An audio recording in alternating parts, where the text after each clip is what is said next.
Buenas tardes, equipo. Buenas tardes, bienvenidos. Bienvenidas a esta charla informativa sobre lo que es la ley Silla. Si están aquí es por dos cosas principalmente. La primera es que forman parte del grupo de consultores que tenemos o del grupo de centros capacitadores. Y lo segundo es porque probablemente quieren saber un poco más sobre esta ley para implementarla en sus empresas o en sus centros de trabajo. Bien, vamos a comenzar, vámonos directamente a la información. Durante estos últimos días, estas últimas semanas, realmente ha habido mucha incertidumbre, ha habido mucha confusión sobre cómo se implementa realmente esta ley, porque es mucho de interpretación y de seguir la naturaleza de sus actividades. Ahorita vamos a ver más a detalle todo eso. Mi nombre es Miguel Torres, representante de Torres y Valle, centro capacitador, y hoy les traigo esta información súper actualizada de lo que es la ley Silla.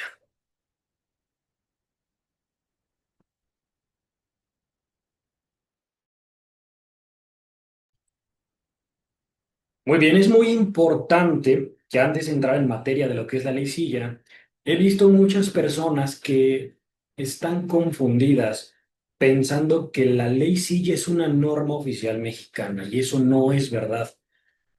La ley Silla es un decreto, es una reforma a la ley y podemos entender reforma a la ley como una modificación o una corrección o incluso o el anular alguna parte de la ley. Eso se considera una reforma a la ley. Y las normas oficiales mexicanas son disposiciones técnicas y muy específicas de implementación de un proceso. Y si ustedes se dan cuenta, la ley sí ya es todo menos específica al momento de que nos dice realmente qué es lo que tenemos que hacer. Nos dice, tienes que cumplir con esto, pero no nos da especificaciones claras. Entonces queda mucho a la interpretación y a la forma de aplicar de cada uno de las personas que la llevan a cabo. Ahora sí, ¿qué es la ley silla? Perdón. Como lo comentamos, es una reforma a la Ley Federal del Trabajo que obliga a los empleadores a proporcionar asientos con respaldo, especialmente aquellos que realizan tareas que requieren estar de pie durante largos periodos. En resumen, la ley silla es que yo, como STPS, te obligo a ti, patrón, brindarles asientos para que tu gente que trabaje de pie pueda tomar descansos periódicos. ¿Cuál es el objetivo de esta ley silla? Primero, proteger la salud de nuestros colaboradores, generarles bienestar en sus centros de trabajo, permitiéndoles tomar estos descansos y prevenir problemas de salud a futuro, como contracturas, varices, problemas circulatorios, fatiga muscular o lesiones articulares. Como comentamos al principio, muchas personas realmente se encuentran muy confundidas de cómo implementar esta ley. Bueno, pues la ley sí ya nos da tres normas de soporte, tres normas de referencia para interpretar esta ley. La primera es la NOM 017, Equipo de Protección Personal, Selección, Uso y Manejo en los Centros de Trabajo. La NOM 19, que habla de la constitución, integración, organización y funcionamiento de las comisiones de seguridad e higiene. Y la NOM 030, que habla específicamente de los servicios preventivos de seguridad en el trabajo. Si ustedes quieren implementar de la manera más correcta, por así decirlo, la ley silla, tienen que aventarse un clavado a estas tres normas oficiales mexicanas para que la interpretación de este decreto puedan hacerlo de mejor manera. ¿De acuerdo? Vámonos a alineamientos. ¿Qué modificaciones hizo esta ley silla en la Ley Federal del Trabajo? Se reformaron cuatro artículos, 132, 133, 422 y 423. Al artículo 133 se le adicionó una fracción al artículo. Y punto muy importante, se estableció un periodo de 180 días para la entrada en vigor del citado decreto, mismo que se cumplió el 17 de junio, es decir, el 17 de junio entró en vigor este decreto. El 17 de junio ya tenemos o teníamos que estar empezando a cumplir con lo que es la ley Silla.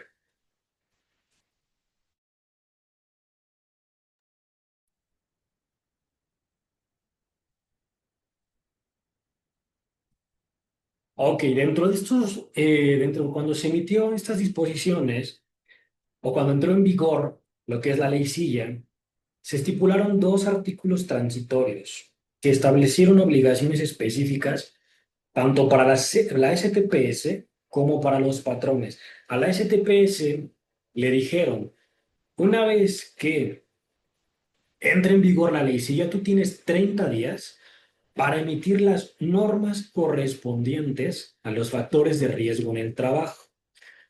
De hecho, si ustedes se dan cuenta, por ahí del 17-15 de julio, en el Diario Oficial de la Federación, la STPS emitió estas normas correspondientes a los factores de riesgo de lo que es la ley Silla.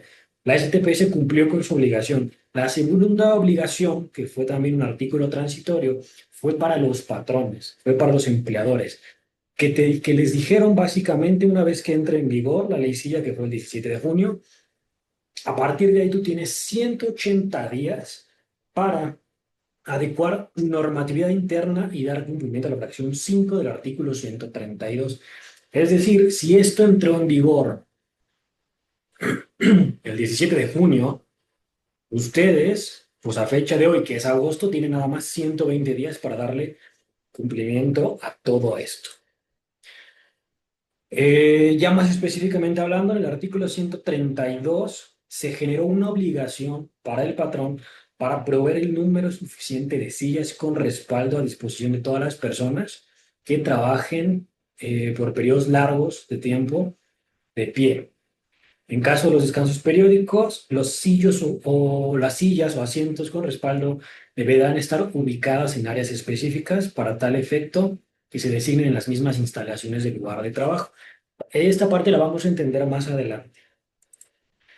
El artículo 133, que también sufrió una modificación, pues habla de la prohibición de que los empleadores no pueden obligar a las personas trabajadoras a permanecer de pie durante la totalidad de la jornada y no pueden prohibirles tomar asientos periódicos durante el desarrollo de sus funciones. El artículo 132 nos dice que tú tienes que darle sillas y tienes que permitirle sentarse. El artículo 133 nos dice que no puedes prohibirle a la gente tomar descanso y no puedes obligarlas a estar de pie por largos periodos de tiempo.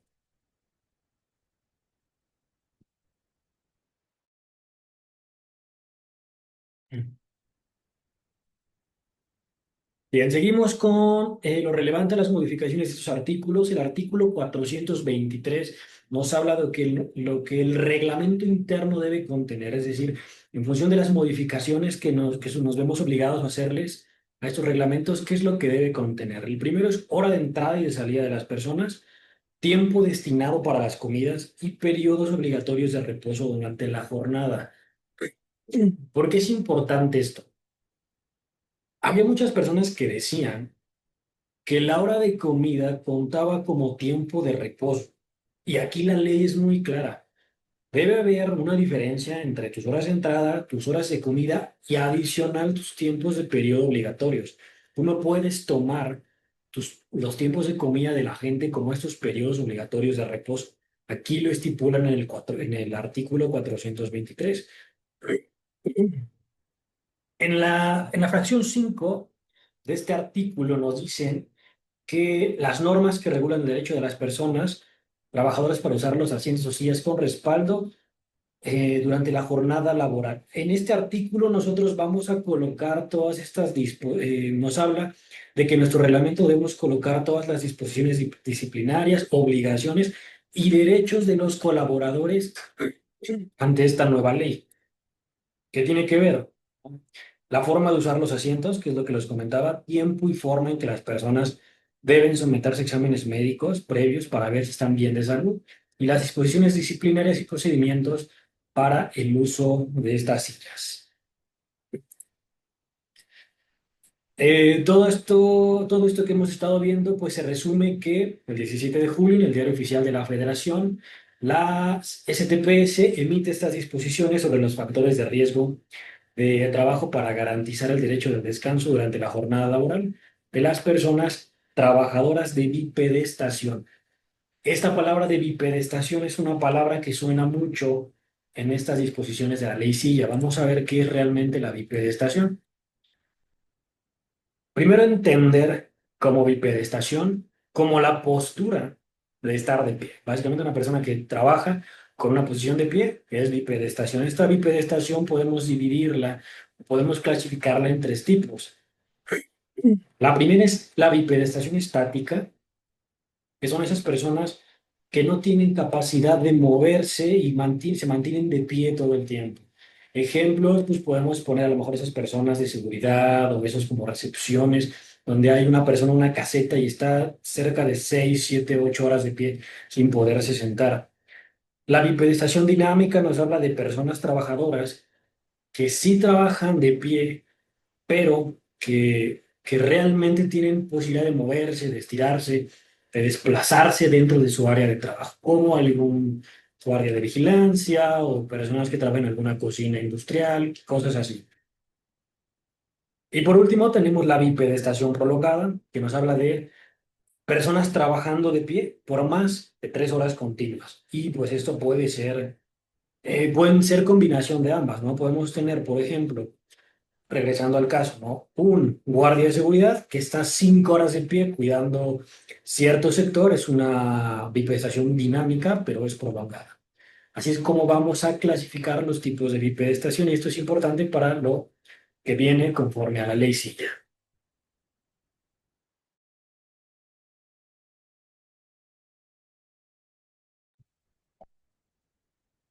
Bien, disposiciones complementarias. Toda esta información o gran parte de la información que estamos recibiendo la pueden encontrar en la disposición que se emitió en el Diario Oficial de la Federación. Obligación de los patrones es proporcionar asientos, básicamente. Y el ámbito de aplicación son obligatorios en todos los centros de trabajo del país que cuenten con personal que labora de pie. Es decir, si tú en tu centro de trabajo tienes dos, tres, cuatro personas que laboren de pie, ya tienes que hacerles un estudio de esto para ver si son candidatos a este decreto. En caso de que pues, tú seas a lo mejor un restaurante o un centro de producción donde tengas muchas personas trabajando de pie todo el tiempo, entonces pues es más que obvio que esta ley, su campo de aplicación cubre lo que es tu centro de trabajo.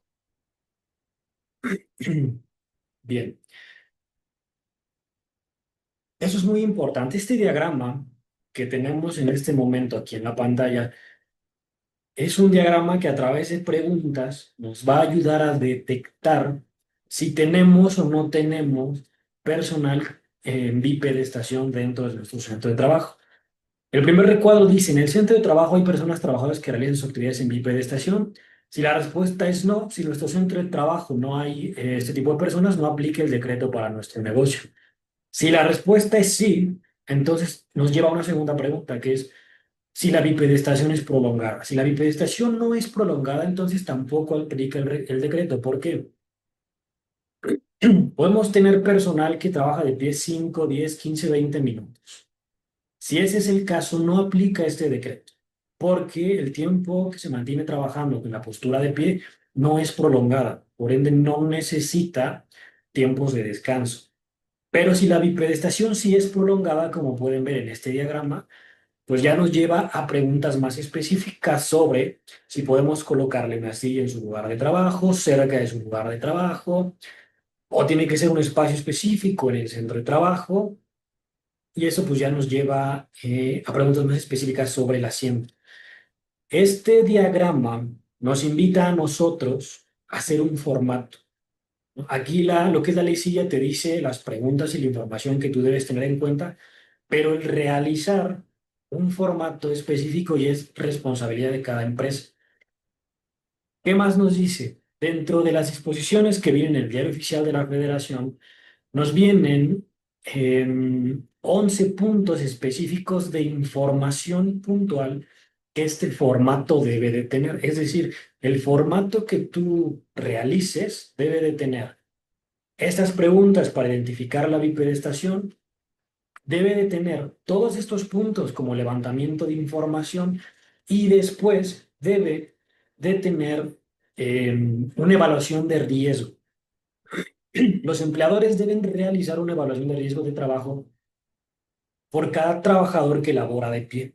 Y esta evaluación se realizará mediante un sistema de puntaje basado en 7 factores. Tiempo continuo de bipedestación, posibilidad de cambiar de postura, tipo de superficie, características de calzado, espacio para moverse, malestares físicos y existencia de pausas. La suma de estos 7 factores nos va a dar si el riesgo es bajo, medio o alto. Todo a través de este breve cuestionario de 7 preguntas. Si ustedes se dan cuenta, es muy sencillo. Viene una pregunta, ustedes eligen la respuesta, hacen la sumatoria de cuántos puntos tienen y les dan el puntaje y el nivel de riesgo. Entonces, recapitulando, ¿qué debe llevar su formato? Preguntas muy específicas sobre este diagrama. Su formato debe llevar todo el levantamiento de esta información y debe contener este cuestionario de evaluación de riesgos.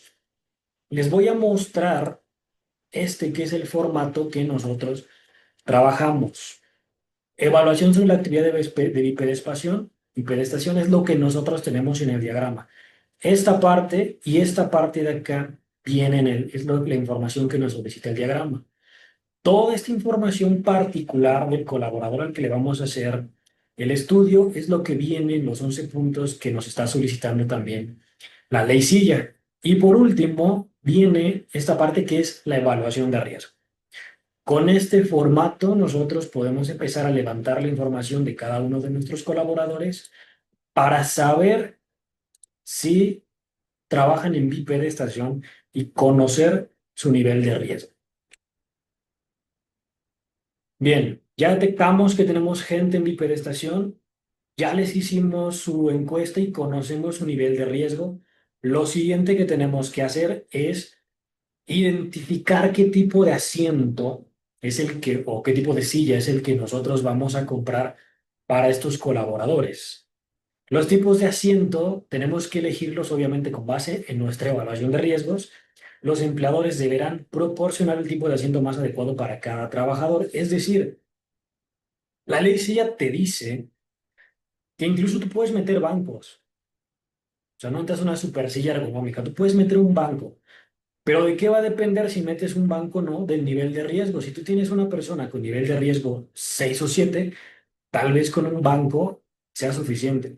Pero si tú tienes una persona de nivel de riesgo alto, entre 18 y 20, pues no le vas a meter un banco. Obviamente necesitas una silla más especializada. En mi recomendación, lo que les puedo decir es que usen como referencia la norma 037 que tiene que ver con el teletrabajo y obviamente los datos que adquieran mediante los cuestionarios previos realizados.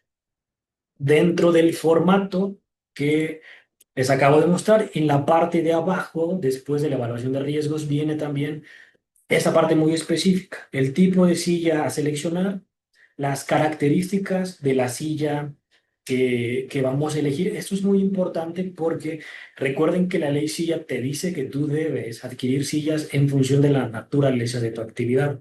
Ejemplo, yo no voy a comprar sillas con áreas metálicas si las voy a colocar en un congelador, si las voy a colocar en una cocina donde hay mucho calor.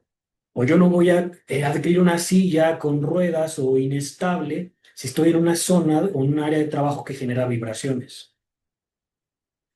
Entonces, dependiendo de la naturaleza de sus actividades, ustedes tendrán que ir eligiendo las características de su silla. Todo esto viene en el formato que ustedes deberán realizar posteriormente. Bien, otra pregunta que realmente es muy común en estos momentos conforme a la ley Silla es cuánto tiempo debo dejar descansar a la gente y cada cuánto tiempo deben tomar ese descanso. Realmente hay muchas opiniones. La gente dice que 5 minutos cada hora, que por cada 3 horas son 8 minutos. Realmente a mí me gusta basarme mucho en lo que dicen ya referencias anteriores. No hay que complicarnos la existencia. En medicina del trabajo se recomienda evitar la bipedestación prolongada por periodos extensos, idealmente no más de 2 horas seguidas. En mi sugerencia, en mi opinión, es darle descanso a su gente Cada 2 horas, 5 minutos. Cada 2 horas, 5 minutos. Porque eso es lo que nos dice la medicina del trabajo. Ahora, si ustedes quieren hacerlo diferente, pues es lo que hemos platicado antes. La ley sí ya no nos dice específicamente cómo tiene que ser. Entonces, ustedes tienen la facultad de decidir esa parte. Bien, medidas preventivas. Platicamos al inicio que la ley silla no es una norma oficial mexicana. Las normas oficiales mexicanas, si ustedes han trabajado con ellas, normalmente los invitan no solo a la implementación, sino a la toma de medidas preventivas. La ley silla únicamente te obliga a darle descanso obligatorio a tu gente, pero no te obliga a tomar medidas preventivas. Si esto en un futuro, si la ley silla en un futuro tiene su propia normativa, entonces sí te van a empezar a auditar medidas preventivas. En este caso, ¿para qué nos sirven estas medidas preventivas? Para bajar el nivel de riesgo de nuestra gente. Y vamos a revisarlas. La primera medida preventiva de la que te hablan estas disposiciones de la ley sí es que tú puedas diseñar o adecuar el espacio de trabajo para la incorporación de asientos o sillas. Pero esto es poco eficiente debido a que la gente o las empresas no creo que quieran invertir en adecuar sus espacios de trabajo. La segunda es alternar tareas para permitir cambios de postura, como cambio de roles, tener a una persona una semana en un puesto, moverlo a otro. Número tres, proporcionar calzado ergonómico para bipedestación, que el calzado sea el adecuado para el tipo de suelo en el que se está trabajando. Número cuatro, acondicionar el suelo con materiales amortiguantes. Hay algunos tapetes especiales que hacen que el hecho de que tú estés de pie por mayor tiempo tenga menos impacto en tu cuerpo, en tus articulaciones. La cinco, pues, es establecer un programa de pausas activas conforme al resultado de los análisis de riesgo. Por ejemplo, en una empresa que yo conozco, todos los días entre 12 y 12:30 de la tarde sacan a todos los colaboradores y los ponen a hacer estiramientos, actividades, cosas para que se distraigan, se desestresen, ¿no? Las famosas pausas activas. Más medidas preventivas, establecer, bueno, es la misma, establecer programas más activas, señalizar las áreas donde se ubiquen asientos o sillas con respaldo cuando éste está fuera del puesto de trabajo y por último, canalizar al personal expuesto en estación para atención médica si es que cuentan con médico dentro de su centro de trabajo. Disposiciones complementarias, obligaciones de la gente, pues es básicamente colaborar con la persona que les esté haciendo el estudio, participar, brindar la información correcta y participar en las capacitaciones sobre el uso adecuado y lineamientos de esta ley. El registro de riesgos eso le corresponde a las personas encargadas de la implementación, en donde hay que registrar todos los estudios, las facturas, las compras, fotografías, videos, implementación, capacitación, registrar absolutamente todo lo que hagamos en esta implementación. Y las sanciones por incumplimiento pues van desde las 50 hasta las 5.000 UMAS, que en pesos mexicanos equivale entre 5.600 y 560.000 pesos mexicanos. Como ven, pues no es lo mejor incurrir en estas infracciones. Ahora, toda esta información, ¿para qué? Toda esta información sí es relevante, pero algo que me parece muy importante es poder brindarles a ustedes una serie de pasos de implementación que puedan darles más claridad al momento de que ustedes empiecen a tomar acción en este aspecto. Les coloqué 10 puntos de implementación. Vamos a revisarlos uno por uno. El primero es conocer el contenido de la ley. Hay muchas empresas haciendo, publicando, moviendo cuando realmente todavía no conocen la esencia de esta ley sí. Lo que yo los invito como paso número uno es que las personas que vayan a implementarla en su centro de trabajo sean las que más saben sobre la ley sí, que tengan toda la normativa legal vigente actualizada, identificación de artículos, derechos y obligaciones de los patrones y de los colaboradores, que tengan conocimiento de las normas oficiales mexicanas de referencia. Como punto número dos es capacitar y sensibilizar a la gente. Primero, a nuestros líderes, a nuestros mandos medios. Nosotros lo que se tiene que buscar es una sinergia en donde todos estemos en el mismo canal para poder generar esta implementación. Lo que yo sugiero es que generen pequeñas juntas con sus líderes para que puedan brindarles esta información, para que todos estén involucrados y se pueda implementar la ley silla de manera correcta. El tercer punto es comunicar. El hecho de capacitar y sensibilizar a algunos no quiere decir que todos sepan lo que vamos a hacer. El comunicar es por medio de grupos de WhatsApp, correos, banners, pizarra de comunicación. Por la forma en la que ustedes comuniquen en sus centros de trabajo, habrá que comunicar a todo el personal la importancia de la participación y las generalidades de esta ley silla. Como punto número 4 viene el diagnóstico de pruebas, que básicamente es el levantamiento de información de todos los puestos de trabajo. Aquí es donde vamos a identificar si hay bipedestación o no y vamos a levantar la información personal de aquellas personas que sí aplican para este decreto. Como punto número 5 vamos a generar las evaluaciones de riesgo. Ya que tenemos separadas la gente que sí trabaja en bipedestación, es momento de hacerles su evaluación de riesgo para eh, eventualmente tener el nivel de riesgo conforme al formato descrito en los lineamientos de esta disposición. Como punto número 6 vamos a tener modificaciones al reglamento. ¿Por qué está en el número 6 y no en el 1? Hay muchas personas que me preguntan eso porque yo doy por hecho que del punto 1 al 5 tú lo puedes hacer en menos de un mes. Y el punto número 6, la modificación al reglamento te dan hasta 180 días. Entonces, tú no puedes modificar al reglamento sin que no conozcas tu nivel de riesgo general o particular, sin que tengas el levantamiento de información de cuánta gente tienes en bipedestación y sin que hayas sensibilizado a los líderes. Básicamente por eso aparece en el punto 6. Como punto 7, entonces podemos empezar a hacer las adecuaciones en el espacio de trabajo, que es reorganizar el espacio para permitir el uso sin comprometer la seguridad o buscar en el centro de trabajo un espacio específico donde estos asientos o sillas se van a encontrar. Es importante que estén bien señalizados. Como punto número 8, ya tenemos cuántas personas necesitan silla, ya tenemos identificados los espacios, es momento de comprar el mobiliario adecuado. La compra de estas sillas pues, va a ser en función de nuestras aseguraciones de riesgo y el tipo de silla que hayamos decidido adquirir también en función de los estudios, asegurándonos de que sean ajustables, resistentes y que no entorpezcan las funciones laborales. Como punto número 9, es muy importante que ustedes documenten todo el proceso, compras, capacitaciones, cambios realizados, estudios, fotos, videos, listas, todo lo que ustedes tengan a la mano. Va a ser muy importante que puedan registrarlo en caso de que una inspección de la STPS llegue a su puerta. Y por último, capacitación al personal.